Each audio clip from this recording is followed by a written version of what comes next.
Hello, I'm Karakangar, and today I want to talk to you about villager-powered auto farms in the Village and Pillage update 1.14. So these are by far one of my favorite farms. Some of the important changes that came around with 1.14 and how these farms work is that villager or farmer villagers will only harvest if they are part of a village. Otherwise, they might harvest occasionally, but most of the time they just kind of wander around doing nothing. As you can see, this guy right here looks like he's wandering around doing nothing. All those crops are full. That's another thing that comes with the new update. Villagers have things that they do at certain times of the day now. They're getting more intelligent. So they go around and sleep and socialize and work at specific hours, and then they have some socializing time in the evening.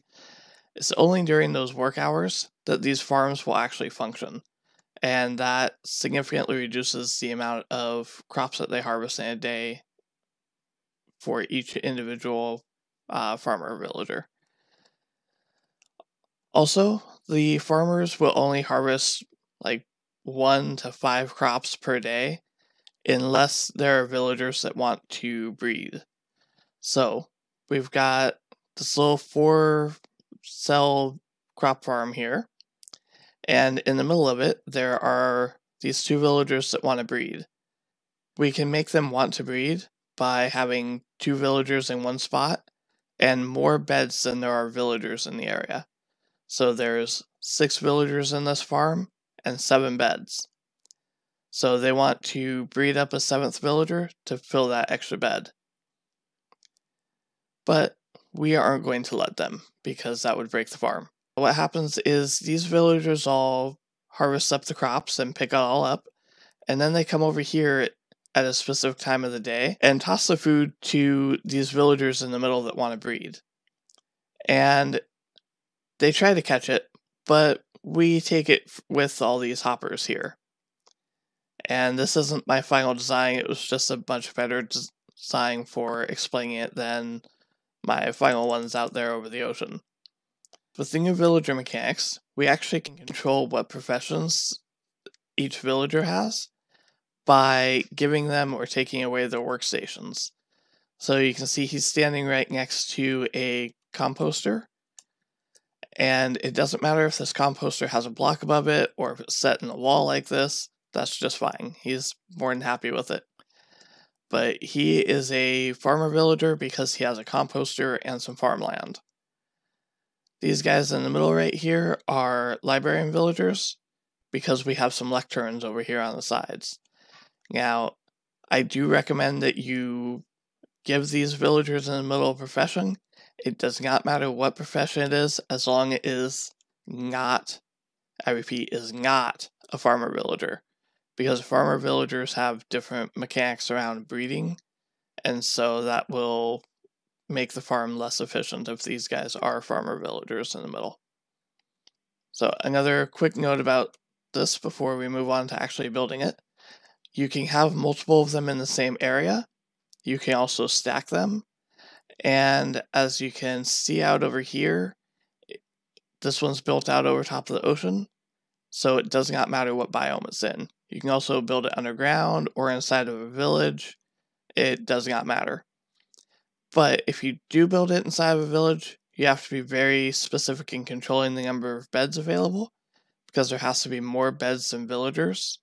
So you wouldn't want this necessarily near your villager breeder, because if it breeds up too many or something happens and these guys stop trying to breed because there's all the beds get filled up, then that will break these farms. Alright, and if we come take a peek over here, we can get an idea of what their production is. So this was for a 30-minute test. It gave about 8 stacks of wheat. I usually get 8 or just a little over 8. I also usually get about 4 stacks and a little bit over of wheat. I'm not sure why, but they throw bread at each other. Even though their inventories are completely full of seeds, they still somehow throw bread at each other. So you may pick up bread, sometimes you won't, sometimes you will. And this is all just for the 4-cell wheat farm. The 4-cell carrot farm usually gives 4 stacks and just a little bit more of carrots. There are 2 separate styles of this, and the simple and easy one is for carrots and potatoes, where they will harvest and toss it to the villagers on their own. And that's this part on the bottom right here. The only difference between the carrot and potato and the wheat and beetroot versions is that the wheat and beetroot versions have to have a hopper minecart running underneath of the farm in order to pick everything up for you. Start with the carrot and potato farm first. This is a list of everything that you need. You're going to need either carrots or potatoes, a hoe. You're going to need some building blocks. They can be stone or anything else you want. You're also going to need some dirt to plant. And then I like having glass in between so that you can see them all, or see everything and what's going on inside, make sure they're still working, things like that. You don't have to use glass, so you can build the entire thing out of stone and have the entire thing completely enclosed. It does not matter. However, if you do have it completely enclosed, you will need light sources such as torches or glowstone. And if you do want to be able to go inside to check on the villagers or fix anything, replant crops, whatever, then iron doors or oak fence or any sort of fence gates are quite helpful. You do not want to use wood doors because the villagers can open those and escape. So, no wooden doors. Alright, we're also going to need some oak slabs and stairs along with some water. And in the end, we'll need 6 water source blocks for each farm. And then we're going to need 6 villagers per farm, 4 composters. We're going to need some chests and at least 16 hoppers, depending on how you want to store this stuff. You're also going to need at least 7 beds. For the wheat and beetroot version, you need all the exact same stuff, except you also need 1 hopper minecart, a bunch of rails, some power rails. You need some way of powering the power rails.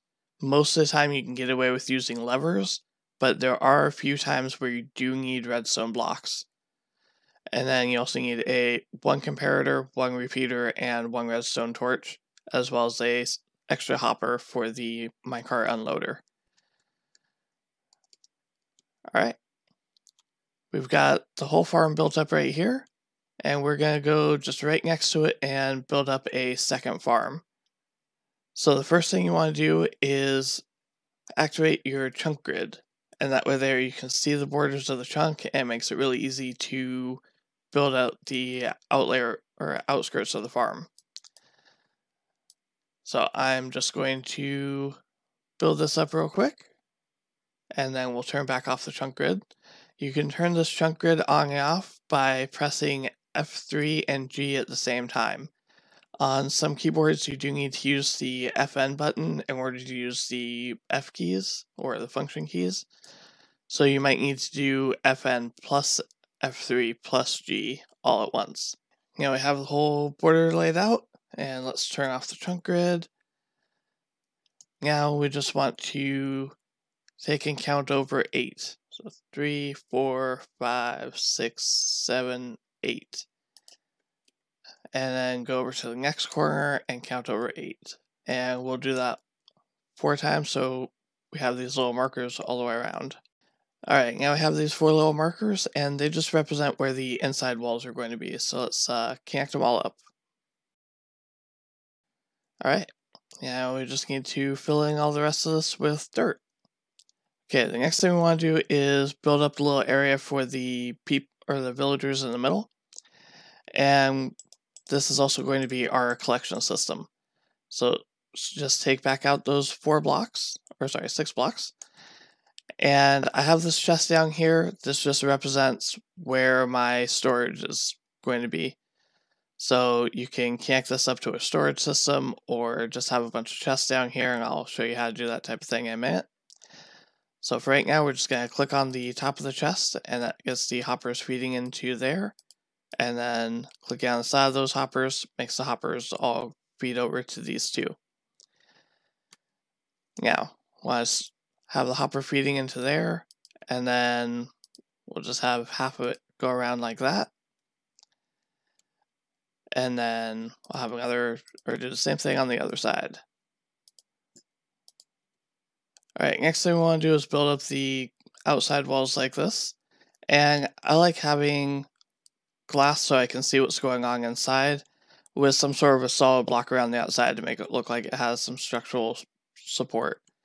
But you can make the whole thing out of glass or stone or whatever you want. And we just want 2 blocks high on the inside plus a roof. So 3 blocks high total. Alright, we've got all 4 walls built up now. And we just want to build up the center also. I'm going to put a glass roof on this. And so I'm just going to make these walls entirely out of glass. You want it to go 1 block over the hoppers. And that way the villagers can't get to each other. Remember, if you want to place on hoppers, hold shift. Alright, now we have all of our walls in. Next thing we want to do is hydrate the soil. So now is an important time to figure out where you want your storage to be. Because if you want, and let me grab back out my hopper here, you can take out this line of glass right here and put in a line of hoppers. I have a line of hoppers coming out right here. So we could have our storage area out here. There we go. And I have our hoppers feeding out to it. This is why I don't build stuff in creative. I hate creative controls.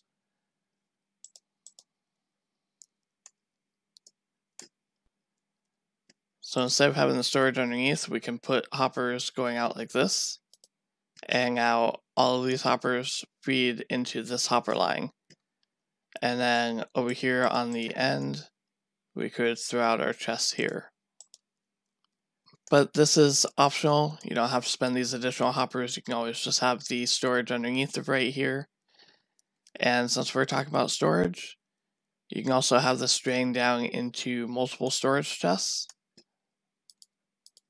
So if you put out multiple chests and then just go underneath this hopper line, put a hopper facing into each one, it'll start filling up this bottom chest first and then work its way up and fill up all of them. And this actually gives you a huge amount of storage really easily. So the reason why it's important to decide if you want your hopper line going under the wall like this or not, or if you want your storage underneath or somewhere else, is because we're going to put the hydration for the soil underneath of these walls. So I like to go 4 blocks over and put a slab on the bottom half. If you're not building this up in the air and there's no worries about this water getting into your redstone, you don't actually need the slab or the stairs. I'm just need to contain the water here. Alright, then we'll put the glass block back above it, and 4 over on this side, and we'll put out a stair this time. And the waterlogged stair here is hydrating all of the soil, but if we go look out the backside, the water isn't flowing out anywhere. You can see the water across the bottom. That's just a textual glitch in Minecraft with waterlogged blocks.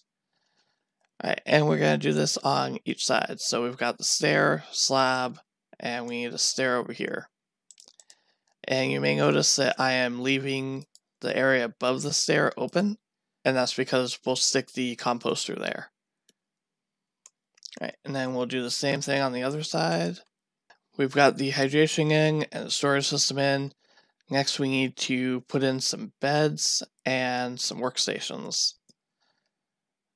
So if we just come out to outside of here, it doesn't really matter where you put it. I just like to center it a little bit because I like symmetry. You do want it on about the same level though, just so that you aren't confusing your villagers. And we're just gonna make a 2x7 platform here. You also do not want this to be right next to this wall, because somehow the villagers can glitch through the wall and sleep in the beds out here, And if they do that, then they escape your lovely little farm here, and you have to go replace them, and that's a pain. And I'm also just gonna throw down some blocks there, and then we'll throw our workstations for the guys in the center. And then some beds. Remember, we need 7 beds, 1 for each villager, plus 1 additional to get these guys in the middle to breed. We have our storage system set up, and the soil's hydrated. Now we need to add in our villagers. And if you need some help on how to work with the villagers, let's show that real quick. This is a really simple, easy way. We've got a couple villagers over here in a little holding cell. Just stick a bucket of water in the opposite corner, and that forces them into this corner where we're going to pick them up. And you can either power this rail or use detector rails like I'm doing here. Same with these power rails over here. It all just depends on what you have available. And then just push the minecart in and just let it fall into where you want it. Then you just step in here and break the minecart, and there he is. You could even technically leave these 2 in the minecart, so that wouldn't hurt anything whatsoever. But it also doesn't need to be in the minecart. And then we can just take and throw down a block right there and change the direction of the rail, and now the next one will end up in here. And you can just extend the rail right across over top of this thing to get to the other side. So it's all really simple that way. And then when you're done, collect all this stuff back up. Alright, once you have your center 2 villagers in and they've both taken over their profession, you want to start adding in the villagers around the sides. And you want to do this 1 at a time. So I'm just going to do this with a spawn egg because this is creative mode and it's quicker. You want to add in the villager and then put down the composter. And that way this villager will get tied in with the composter right next to it. Alright, and now we're done with that. We're just down to tilling all the soil and planting for them.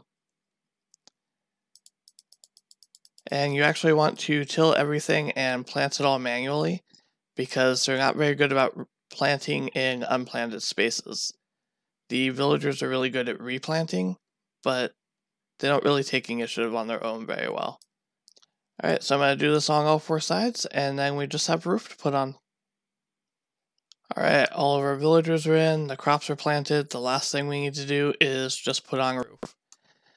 Alright, now we have the roof on, and if you're building this roof out of stone, or you're building underground or whatever, you need to add in some light sources, because crops will not grow unless they're in at least light source, I think it's 7 or 8, or have sky access. So you can just throw out a torch on each wall, and you're all set. One more lighting option, if you made your internal walls out of glass, then just carrying the glass up through the ceiling will provide enough sky access to properly light up all of the crops in here.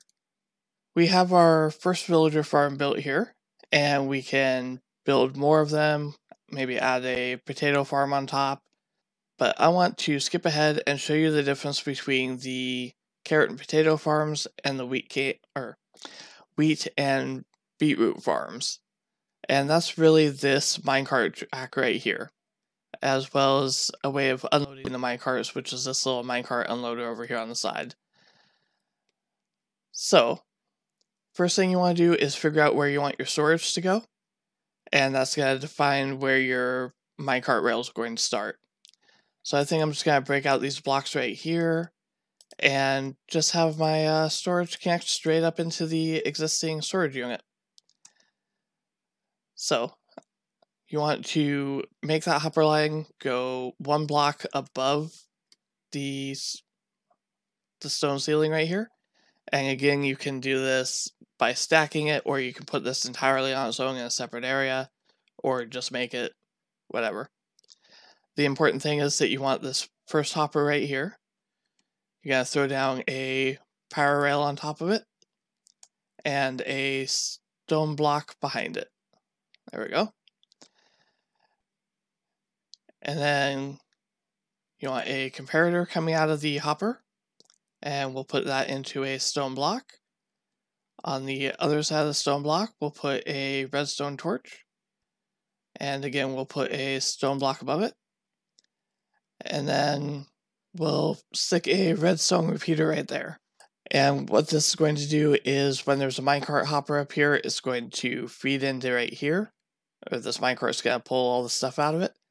And when it's pulling stuff out of it, this is going to be turned on, which will force power through this block and shut off this torch. When the torch shuts off, it's going to shut off this repeater, which is going to take power away from this power rail right here. And that will turn the power rail into a brake and hold the hopper minecart there. And then as soon as this thing runs out of stuff to take out of the hopper minecart, it reverses the power flow and reactivates the minecart rail and sends it on its way. Alright, so there's our entire minecart hopper unloader. Now I want to connect this up to the minecart system. And we're going to need some power rails in here. We're going to need power rails covering this whole roof here, or throughout this whole roof here. And there's a couple different ways that you can power it. You can come over here on the side, place a lever on the side of the block and flip it on, and that will power these things. You can take a piece of redstone, or take a block of redstone and stick it underneath of the minecart rail, and that'll power it. Alright, and here I'm just building up the outside walls real quick, just because that'll make it easier to see where the cart or the track needs to go to. And you just want to do this all the way around. You can actually make this solid if you want, outside of the area of the minecart unloader. But I like leaving it open so that you can see if the minecart gets stuck, which it should never get stuck because it is entirely inside of one chunk, and it's usually while crossing chunk boundaries that it gets stuck. But it is possible that something could get in there, like a baby zombie or a slime, and block the minecart and prevent it from going forward. So it's nice to be able to have some way of being able to see that it's going on, or that there's a problem. Alright, now let's continue this around and keep building. Okay, if you do the power rail, if you do use the detector rail like this, then when you put down the detector rail, it's going to move the existing rail, and that's a pain. What you need to do is stick down these power rails first, and then, even if that rail's there, then you can put in the detector rail and it doesn't cause any problems. And if we go here, oh, it went too far. Okay. So we're going to take this and carry it all the way down and just to the end. And I'm just going to go through here real quick and place out all the detector and power rails, and then place all of the regular rails. And I just feel that's a little bit faster because you're not constantly switching between what rail type you're using. Plus, with the detector rails moving the existing rails, I think it'll be less of a hassle if they're all in place first. Alright, and then we're going to do the same thing on this other side. So we'll take and place out all the detector rails, and you want to make sure that that is one block away from where the wall is going to be, because you need that space to allow the minecart to turn around. Then skip 2 blocks and put a line of detector rails on the way back, and then filling in between with power rails. The one problem with, I said that you could power the blocks by taking and putting a lever over here off to the side and turning it on. You can do the same thing with these ones by putting it underneath the block inside of the farm and turning it on. However, when you get to this glass right here, this internal wall, you can't go put a lever underneath the block because all the blocks are in use. You have to have that wall there to keep the farm working properly. So then you either need to go with the redstone block under the ground here, or by using these detector rails. But I think the detector rails are a lot cheaper in your overall redstone use. Alright, and then you just want to go along the side here and just connect all these up. And you'll see this last one doesn't loop over. We're going to stick a power rail down here and a block. And what the minecart's going to do is that's where it turns around at. And that just keeps us from having to rig up the minecart in some fancy way so that it loops back in on itself, which is entirely possible, but also entirely unnecessary, because the minecart's just going to go right back underneath the farm and keep collecting stuff up on the trip out to this block, the trip out to this block, and the trip back. But don't accidentally break the block like me. Alright. The minecart system is in. Now when we stick the minecart hopper down, you can see it's running back and forth. It keeps throwing out its power rails every time it runs over those detector rails. And it's just going to loop underneath the whole thing. In my other versions of the farms, I used the redstone blocks underneath, and I hadn't used this detector rail idea. I had completely forgotten about it because, well, just don't really use detector rails all that much. So I've noticed two things with having just ran that cart through. Oh, that's interesting. The detector rails are changing where it connects to. That's funny. I didn't even notice that. And we could prevent this from happening simply by... Why did you run out of power right there? When the minecart comes back, and then it comes back down, for some reason it's not activating the detector rail right here. So we do need to actually directly power these blocks with either the redstone block underneath or the lever off the side of the block. The other thing is, we needed one rail right here, because these detector rails, when the cart was running over it, was changing the directions of these tracks and messing it up. So, if we run this again, yeah, we can see it all works just fine. And there's plenty of power rails out that it should never run out of momentum, and will just keep on going infinitely. And if you ever need to stop the minecart, let's say you want to do repairs or whatever, and we're actually going to stop it for building the rest of this farm, you just want to come over here and place a temporary block right here at the end, and then when the minecart comes up, it's going to unload, and then it'll get stuck right there. And as soon as you break out that block, it'll just slide down the hill, that little bit of a hill right there, and just keep on going. Right, so the rest of this farm builds up almost exactly the same as the first layer did. Okay, so this right here is the 4x4 area that the other villagers are in. And instead of feeding these into our storage system, we can just have them aim down directly at the track and let them feed directly into the hopper minecart as it runs underneath of it. And that'll save us a couple of hoppers overall. And then we'll do the same thing here on the four sides. So we've got these ones sticking up. We can just put the hoppers straight down into the minecart. So we've got our hoppers in. You can see that we have saved a couple of hoppers, looks like 6 of them overall, and made a slightly inappropriate looking pattern. But we will mask that pattern so you won't be able to see it. Okay, we have the farm built up the rest of the way. We've got all the soil tilled and the 2 villagers here in the center. And we're just left with the farmer villagers and building a roof. Now, this is the second place where this farm differs from the first one. We need to start off by trapping these villagers, and we're going to preload their inventory. And let's get the thing in so that he can get his profession. And the way that you preload their inventory is trapping them so that they can't move, and where they can't pick up anything else. There's no wheat to harvest, so they can't get the wheat. Oh wait, wrong button. And now we're just going to take and throw some wheat seeds at their feet. And they're going to pick them all up. And you want 8 stacks of wheat seeds per villager.